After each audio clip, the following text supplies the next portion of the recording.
We are back. It is Truth or Skepticism. How are you, Mr. Radigan? I'm very good. I want to play a word association. You know, the word association game, like a Rorschach test. Like I say dog, you say cat. Sure. I say rain, you say snow. Whatever. You know, this whole thing.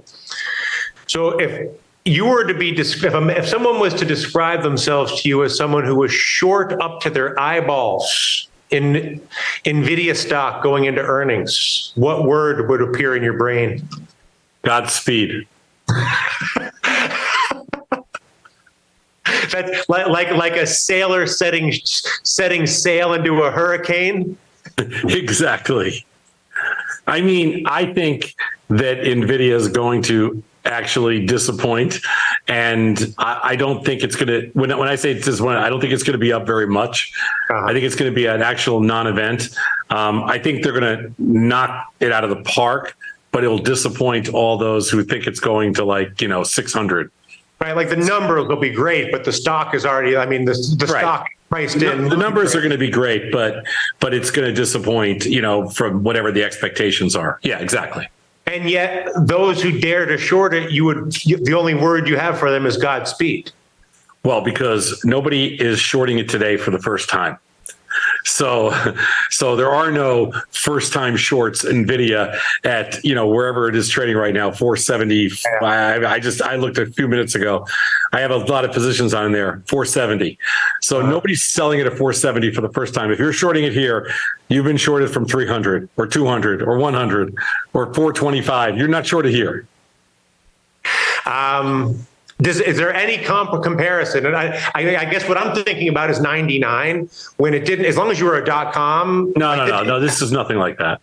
Let me finish. That as long as you were in the space that there. In other words, I'm trying to reconcile this sort of what I perceive as the pricing madness of NVIDIA stock. No.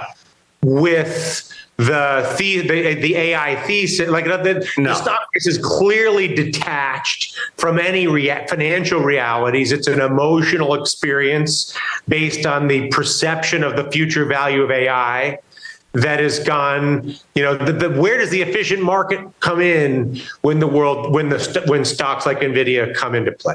Very, very, very soon. Very soon. Like the worst thing, in a weird way. What's happening to NVIDIA now is probably the worst thing that can happen to NVIDIA because, you don't want, first of all, you can't compare NVIDIA to anything in 1999 because, there's no comparison between NVIDIA and Books A Million or WorldCom or whatever else it was, That's .com. Yeah, there's no comparison. Okay, so that doesn't even count. But that's not. I'm not comparing to the stocks. I'm saying I know. It was just that people didn't know they didn't know what to buy. So they're like, we'll buy anything. And so I know you can compare it to the meme stock like GameStop and things like that. Like this, it's a better, that's a better comparison to 1999 is all the meme stock crap, Bed Bath and Beyond and AMC and, all BlackBerry and all those kind of things. But NVIDIA is, you can't. NVIDIA is more like, like we've seen moves like this in Netflix. We've seen moves like this in Amazon, in Tesla. NVIDIA is a different animal. NVIDIA's, it's $1 trillion company, no matter how you want to slice it up. And, it might drop down to, 700 million on a real sell-off or 800 million, 800 billion. But, no, NVIDIA is a real company. So what is your trading position going into earnings? I'm sure you said this 50 times on the network today, but for the benefit of those as we get in within a couple of hours of the event. I am a super wide strangle. I am in NVIDIA, I will tell you, because I'm already set and I am locked and loaded. I will do this really fast. In NVIDIA, I am, just so you can see, I went really wide because I got burnt last time. So okay. I did something I almost never do. I went to a 5 delta strangle and I am in the nether. I'm nowhere near like reality. I'm short the 350 puts and the 660 calls. Oh my goodness. The stock is 470. So I'm so far out that if they hurt me tomorrow, they're taking down everybody. Everybody goes if you go. But I mean, that sounds a little bit like a Chicken Little kind of position. It is a Chicken Little position, because last time I got burnt, and I got burnt bad, and it's my worst trade of the year. NVIDIA earnings one cycle ago. So this time I'm not even playing. I mean, I'm out in the I'm out in the far reaches of humanity. You're in the parking lot at Fenway. If you can hit it out of the ballpark, then good luck to you. But otherwise, yeah. If I catch a ball, it's because it bounced on Sheffield. And I was standing, a block behind Wrigley. Yeah. Yeah. You're in parking lot D. I just have to put a win on the board in NVIDIA. Actually, the premium's coming in pretty big today already, and if I can put another win on the board tomorrow, it'll help to make a dent of recent losses in there. So I'll be okay. So is there any, again, it's not about whether NVIDIA is a company. Obviously, it's a massive, beautiful, long-standing company. It's not pets.com. Honestly, it's not a meme stock either. No. But it is a stock price that has gone beyond reflecting whatever the enterprise value or future cash flow may be, that has now captured the sort of emotional sentiment of the perceived value of AI, which is, hyperbolic. Okay, I'll give you that. Can you think of another situation where a real company has taken on not just the value of itself, but also the value of an idea? Sure. Tesla was trading, at, whatever it was, $300-400 billion before they ever even, just on basically on a concept car. I mean, there's Wall Street is littered with NVIDIAs and Teslas over the years. Now most of them, turn out to be, Lucent and Sun Microsystems and all the other garbage. But AOL, I guess, would be an example for a moment. AOL, of course, AOL is another example, but to a much lesser extent. But yes, but there's a lot of examples like that. But there are a few, like Tesla, like Amazon, like NVIDIA, that actually pulled it off. Even Netflix, you could say, in that transition from Blockbuster, was hyperbolic, but delivered, I would say, beyond. Yeah, I mean, another, you could talk about digital assets, in that way, and a lot of the Bitcoin miners and cryptocurrency stocks and all that kind of stuff. You get this all the time. I mean, this is welcome to the world of speculation and emotion. It's okay. That keeps the markets honest. If everything was actually, efficient market theory doesn't mean markets can't be emotional. But that's what I mean. That's exactly what I was. So come on. There's actually a direct contradiction there. Efficient market theory suggests that, the marginal, most, relevant information is always reflected in the price, and certainly that whatever's in that price. Yeah, but it's not. It's most. The key to that sentence, that is correct, but the key is most of the time. So like, an example that might fit for a lot of people would be like real estate, like when there's a condo boom in Las Vegas, or everybody goes to buy, property and, on the coast of Miami or the coast of Florida somewhere, Naples, and people are like, things they get out of control. And then all of a sudden, is efficient market theory at work there? And the answer is, well, it is most of the time. And, nothing.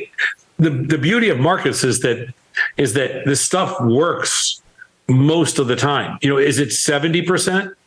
Is it 84%? But it's somewhere between 68 and 84%. Let's just call it that. That's the level that this stuff works. 68, 84, somewhere in there, somewhere. So 3/4 of the time, that's pretty good. But for 25% of the time, all hell breaks loose. And that's where we are today with NVIDIA. Yeah, sure. In a broken hell. Yeah. One of the things that sort of is the greatest regulator of emotional, irrational behavior is skin in the game. Ooh, I wrote a cherry bomb about skin in the game on Sunday night. I wrote a book about skin in the game 10 years ago that was of the same genre. That basically, if you don't have skin in the game, the irrational behavior or Hey, I hit it first. no, you hit it most recently. But you did not hit it first. Listen, you don't hit it first. It was anybody who said capital requirements, anybody who required the banks have money, anybody who advocated for aligned interest. Anyway, let us not vie for credit here. Okay. But rather let us explore the incredible dysfunction and misalignment of interests, whether it's in management in companies, whether it's in banks and lending, whether it's in, executives and sales departments, it never ends. Where do you think the lack of aligned interest, the lack of skin in the game creates the greatest damage? And let's assume lack of skin in the game by definition, at the very least, creates apathy, disinterest, lack of engagement to a level that is, you're not maximizing your commitment at your best. And at your worst, you're working at direct contradiction to the interests of the shareholders, which is your classic sort of management has no skin in the game and they're abusing the shareholders. But where do you think it is most damaging? Okay, you're going to think this is a little bit weird, but I think it's not necessarily about apathy, and it's not necessarily about a lot of the things that you just described. I actually think the danger of not having skin in the game is that you have too big a say. So it's the exact opposite. The people think of it like paper trading almost. The average person that paper trades, virtual trades, okay, they trade huge size because they don't care. Okay, because it's fun. Because you're going to see how brilliant you are, how much money you can make. But in real dollars, you would never do that. Well, the average person, whether it's a board member, a CEO, a credit committee, a lending committee, whatever it is, when they don't have skin in the game, they don't feel the consequences of their actions. So they actually are more bold. And I know the thought process is, you're going to care less and all this kind of stuff, but it's actually opposite. They just don't. There's no fences. There's no there's no guardrails. The incentive is to take bigger strokes every time because there's no downside, and you keep you keep the upside, and you have no risk. Exactly. That's the whole thing. It's all upside with no downside whatsoever, and that's why it's such a it's just such a difficult topic because most people had it backwards, and it's all about you just don't have the risk, so you do things that you wouldn't normally do because there's absolutely no consequence. Meaning that you're actually, and I guess I'm just listening to you and then thinking about what happened with the lending at Lehman and Bear Stearns being the obvious, but really all the banks in 06, 07, 08, 09. The lending was the largest it had ever been because the banks were too big to fail. They'd done their IPOs. They'd laid the risk off on the swaps market. It actually completely validates your point. Yeah. The reason Silicon Valley Bank failed is because the people making the decisions to go out on the yield curve, had no risk in going out on the yield curve. One of the reasons, and I wrote about this last weekend, one of the reasons that I like venture groups and private equity companies is because every single deal, every partner has to take a piece of it. Otherwise, they won't do the deal. So if you're a partner at a private equity firm and they have 20 partners, you cannot approve a deal that everybody doesn't take a piece of. And the same thing with most venture firms. So if you're not taking a piece of the deal, they won't do the deal. So I like that aspect of it because they all have risk in it. What I think they should do is, like whoever the CEO was of Silicon Valley Bank, he was bummed because he didn't get his bonus when they went bankrupt. And the most ridiculous thing about that is the dude didn't take any risk. What I'm saying, he had no skin in the game. And so they just went out and, he didn't take any personal risk. He just went out and risked the whole industry. They don't care. That's the whole problem. Which brings us to the next issue, which is the regulators. I remember, because I was sort of journalistically very much involved with the whole bank thing and going down and meeting with this senator and that senator. This is in 2009 or whatever. And they had like a 8 billion page piece of legislation that was the prelude to what became Dodd-Frank. Mm-hmm. And nowhere in that, I kept saying to them, why don't you just have a one-page piece of legislation, which is that the owners of the financial institutions must have risk in the loans and investments. They can't just originate loans and investments and then transfer it away. They actually have to own things.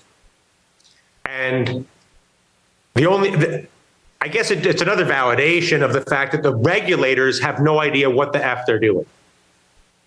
That they would much rather make a 5 billion page set of minutia rules. Well, if it happens on a Tuesday, then you do these 50 things, as opposed to a single rule which says don't do anything where you don't retain 20% of the where you're not at risk. If you're going to originate risk, you have to hold risk. You can't originate risk and transfer it away to the shareholders or to the. It's more difficult to talk about the regulators because their role is different, I think. But the people that run these companies, that's very different to me.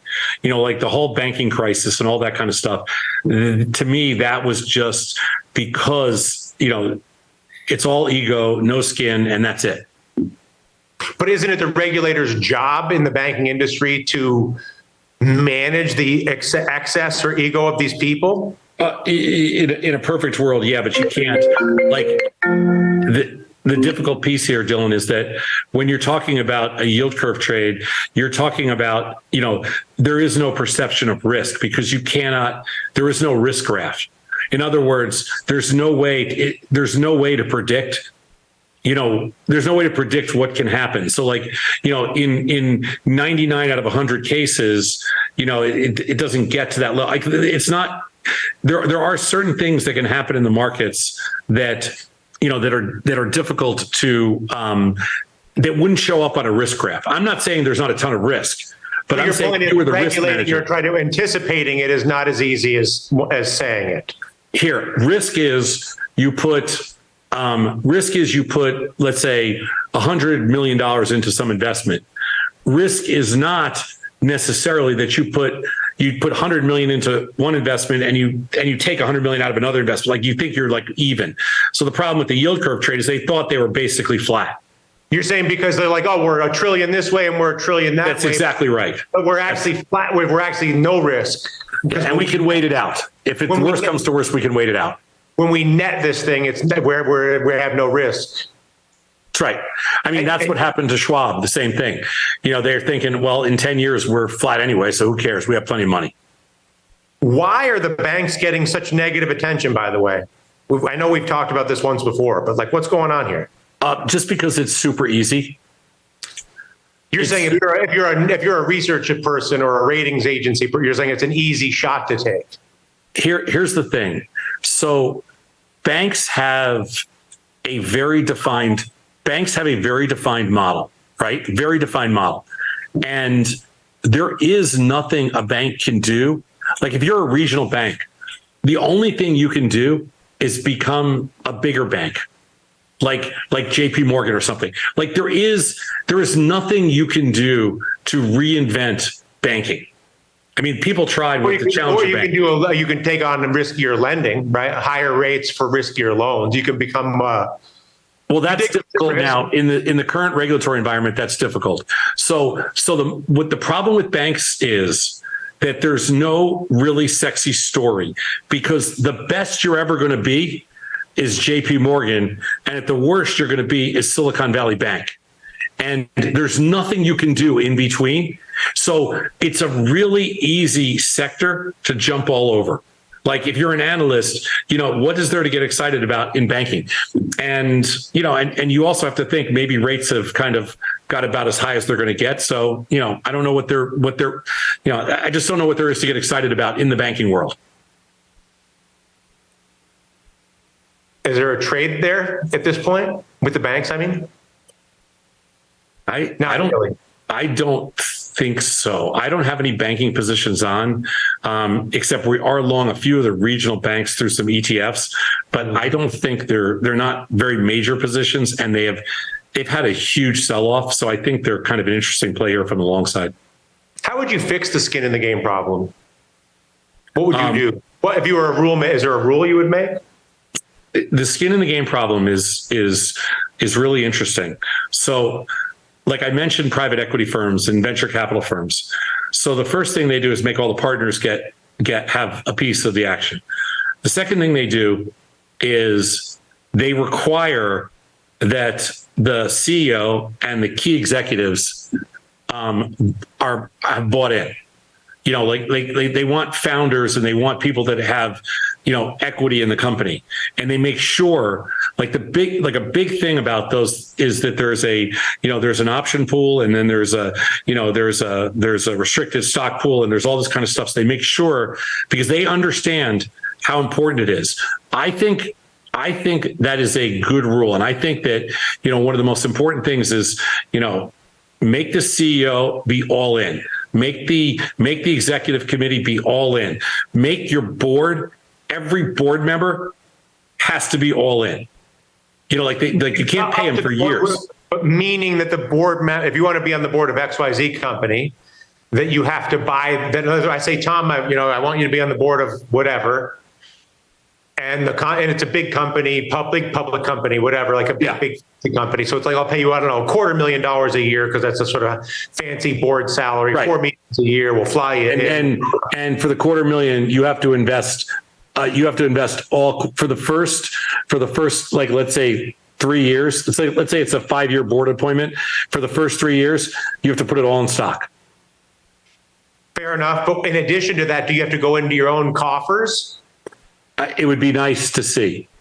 Because it's one thing to take free compensation and say, sure, I'll take it in stock. Okay, like that's not. But the real situation is, you go into your bank and you risk money because if you don't think this company is worthy, if you don't really think you can help make this company more valuable, if you think you can make this company more valuable by being a board member, you would have no problem buying the stock. That's right. If you do not think that your presence on this board of directors can make this company more valuable, such that you're willing to buy the stock, perhaps we should find somebody who's a director who thinks they can add real value. And is that brutal? Yes, that's exactly the way I think. And I'll take it a step further. As a company, so Tasty as a company, we will not do a deal with somebody. We will not do a deal with a strategic partner unless we own part of the firm. What is that? What part of which firm? Part of whatever firm we do a deal with. You're saying you will not do a deal with a JV with XYZ Corp unless you're invested in the counterparty's company. That's right. Because you're like, why would I do a deal with you unless I think this deal is also good for you? And I do think this deal is good for you. Therefore, I have an investment in you as well as me. That's right. Every single deal we do, that's the approach we take. We only do deals with people that we can buy into their company, because otherwise we don't have any real interest. If there's not a bigger than just there has to be something bigger than just whatever the business relationship is. And what percentage of boards of members of boards would remain on boards if I'm just talking, let's say the S&P 500, the 500 biggest, if I went to all the board members of the S&P 500 and said, listen, if you want to remain on the board of these companies, you have to take the next 3 years board as restricted stock, and you have to invest 1% of your liquid net worth in this company. And if you're not willing to do that, you need to resign. What percentage of board members do you think would remain? I mean, how misaligned do you think boards are right now? I guess I think the number would be between 25 and 35% would stay. So 2 out of 3 would quit, 1 out of 3 would stay. If you said if you went and said table stakes are 1% of your net worth and 3 years restricted stock is common. Yes. So it's because I was expecting worse, actually. So a lot of board members do really believe in the companies where they sit on the board. It's not totally a scam. A lot of board members are investors. Sure. To start with. Like they have private equity firm because they were an investor in the first place. Yeah, like if we're investing a lot of money in a company, we're going to demand a board seat. Mm-hmm. Of course, and venture cap. I mean, the classic is a VC firm says. Yeah, sure. They'll demand one seat at least, or Carl Icahn or any of these characters. It won't be Carl Icahn, but it will be somebody else on his team that will demand a board seat and represent that shareholder. Yeah, for sure, 100%. Is there any liability in that? I'm just trying to think if there's anything wrong with that. There's nothing wrong with that. There's no real liability. I mean, they always tell you to buy insurance, but such bullshit. He's going to get ripped off by some board of directors insurance. But no. You're talking about D&O? Yeah, D&O. You're saying you don't believe in directors and officers insurance? No, I do not. Elaborate. It's just, I don't believe in insurance. So why would I believe in directors and officers insurance? What do you mean you don't believe in insurance? I don't believe in homeowners insurance. I don't like to buy insurance. Why do you not believe in insurance? I'm a premium seller, not a buyer. So you'd rather take the asymmetrical risk of the house burning down than of course. And pay the premium for 30 years for the house that doesn't burn down. Of course. I do it every day. It's my life. But do you have homeowners insurance? I do because I lost the argument with my significant other. I didn't have a leg to stand on. Well, it just seems like unnecessary risk. It does, but I like that kind of stuff. Like, seeing how low you can go on gasoline before your car runs out, all that stuff. What about, I think legally, I don't think any of us can have a car without car insurance. But no, in Illinois, you have to have car insurance. You have to, right? Yeah. And you can't register your car if you don't have an insurance policy. No. But if that rule didn't exist, would you have automotive insurance? Not a chance. Like, I've never, ever bought it from a rental car. I've never bought insurance once. You take your chances. Of course. Or you're like, Amex will pay. Is that the reality is you're like, oh, I have Amex and they'll pay. I do not have Amex. Okay. We were in a dispute since 1986. I've never had Amex. Yeah. Really? Yeah. What's the nature of the dispute, if you don't mind my asking? Airplane tickets. You wanted a refund, they wouldn't give you a refund kind of a situation? No, I bought tickets for some airline, and I used the Amex card. The airline went out of business like the next day or a couple days later, and before I paid Amex, and I told them, hey, it's your problem. I would have probably paid them, except they called me every Amex day. wanted you to pay them. Except they called me every day for like 20 years. So at that point, I was just mad. Do you have an investment opinion on the insurance companies? I do not. I don't own any. I mean, you have to think they're a good business. If you basically look at their product as a sucker's game and they're on the sell side. I mean, I don't really have anything against them, or I've never bought an insurance company ever as an investment. Never once. One way or the other. Never. Yeah, no, I've never traded in insurance. I don't even know if I've ever traded an insurance company. I'm not even sure if I even know a symbol of one, of a public company. I'm trying to think. I don't even know. I think isn't Allstate AOL? I think that would be the easy one. It could be. Yeah, I've never traded it.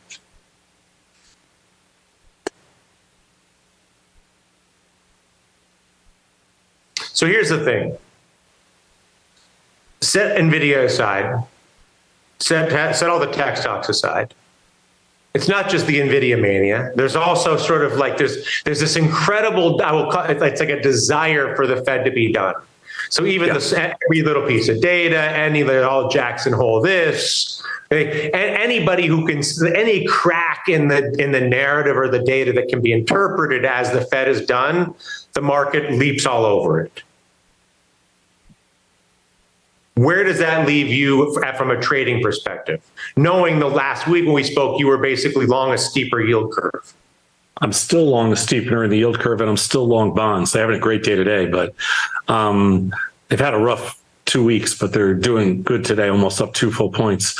I think the Fed's done, and I think this whole market's going to be based on Nvidia, not on the Fed, for the next couple of days, but I don't think any of that really means too much. We've had a nice little rally. We had a decent sell-off. We have a nice little rally back. We're in a good trading range. We're trading two-sided markets right now, which is good. I think the Fed's done for the rest of the year. I don't think there's much for them to do. I don't think there's going to be any surprises. I don't think there's much they can say. I think they got to keep, it's important for them to keep the PR machine going.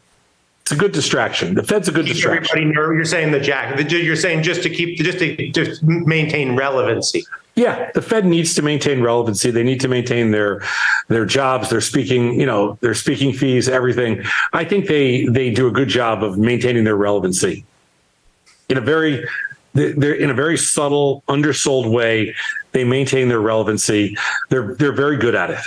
And Jackson Hole is just another sort of pit stop along the way to the marketing of their relevance. Jackson Hole is just a stop to make them all feel like they're young again or whatever. They can have a beer, they can wear jeans, they don't have to wear suits. It's a different world. They feel good about themselves. It's okay. They can go fly fishing. Exactly. Yeah. Everybody gets invited to somebody's house. There's 100. $20 million houses there. Everybody gets invited to a beautiful place.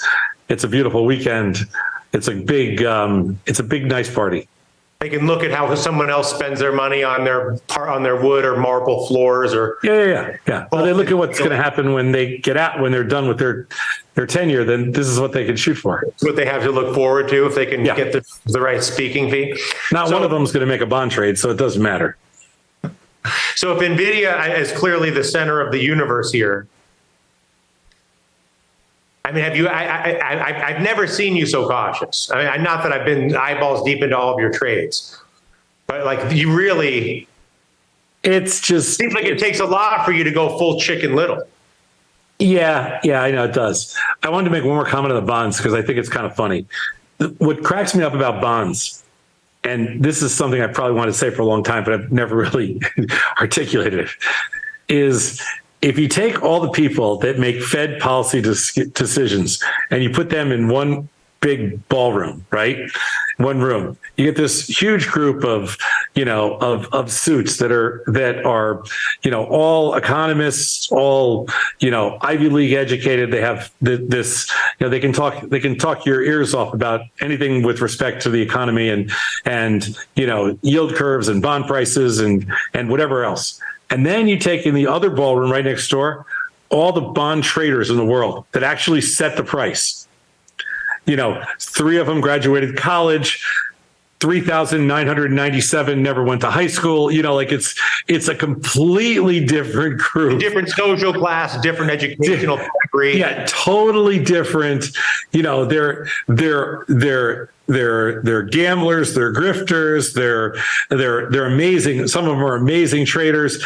They take more risk on an individual basis than some banks do. It's a cast of characters like you can't even imagine. It's like you couldn't dream up the people that determine bond prices, and you put them in the ballroom next to it. So on the one hand, you have all these people that have never even traded a bond that are deciding bond policy. And then you have all the people in the next room that are completely the opposite, couldn't be anything further, that basically push every single price in every single market. It cracks me up. But what your point is what? That social class and prestige? No. My point, no, not at all. My point is just that those two sides have never met.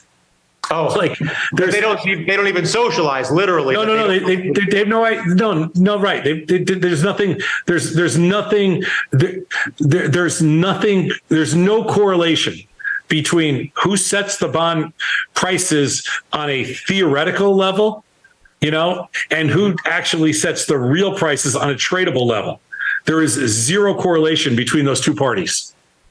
And if you gave the governors of the Federal Reserve money, or said you have to use your money, whatever, and asked them to take a position in the bond market and trade alongside, against, whatever, in the mix of those bonds, how do you think they'd fare? They would be so frustrated they'd probably quit their job as Fed governors. But if you were asking me, the real question should be, should we allow, everybody's all bent out of shape about letting, senators and congressmen trade. Nancy Pelosi by call. Yeah, right. Yeah, and everybody's so worried about that. Not only am I not worried about that, I want to encourage all the senators and congressmen and congresswomen to trade. But I want the Fed governors to trade bonds. I think the coolest thing in the world would be to see, like everybody's like, yeah, they want to see what Warren Buffett's buying. Okay, great. Who cares? I want to fade every Fed governor. Like in other words, what Neil Kashkari is buying? Yeah, exactly. Not because I want to buy what he's buying, because I know he's going to be wrong. I just want to fade every move those guys do.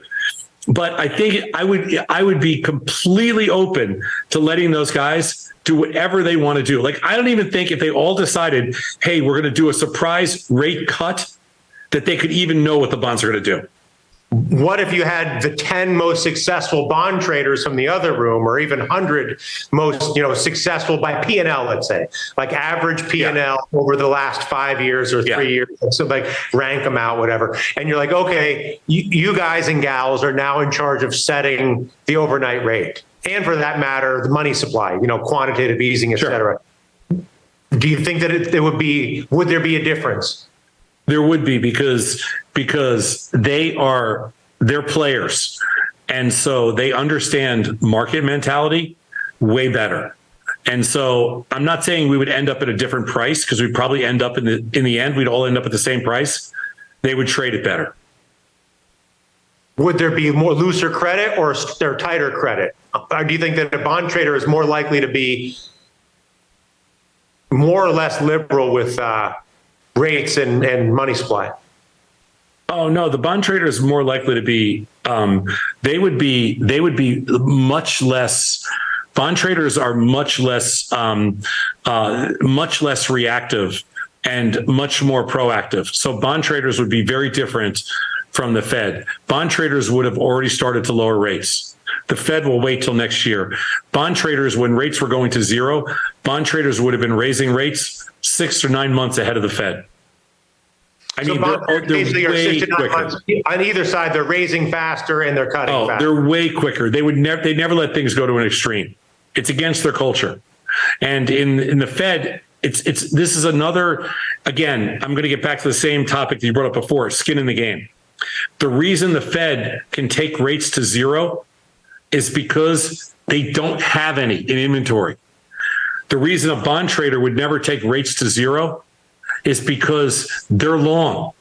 they're inventorying them. There's no way they take them to zero. So it's a completely different mentality. When you have skin in the game, you're going to be much more proactive.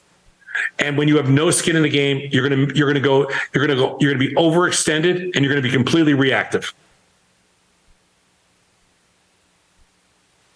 NVIDIA is the most beautiful girl at the dance, sir.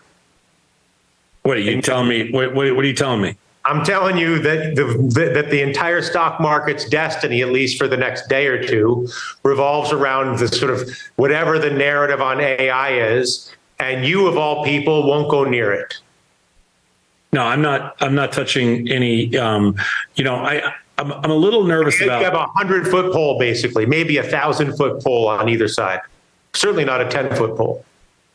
Yeah, I don't think NVIDIA is going, like I told you before, I don't think they're going to miss. I think they're going to disappoint. I don't think they're going to miss.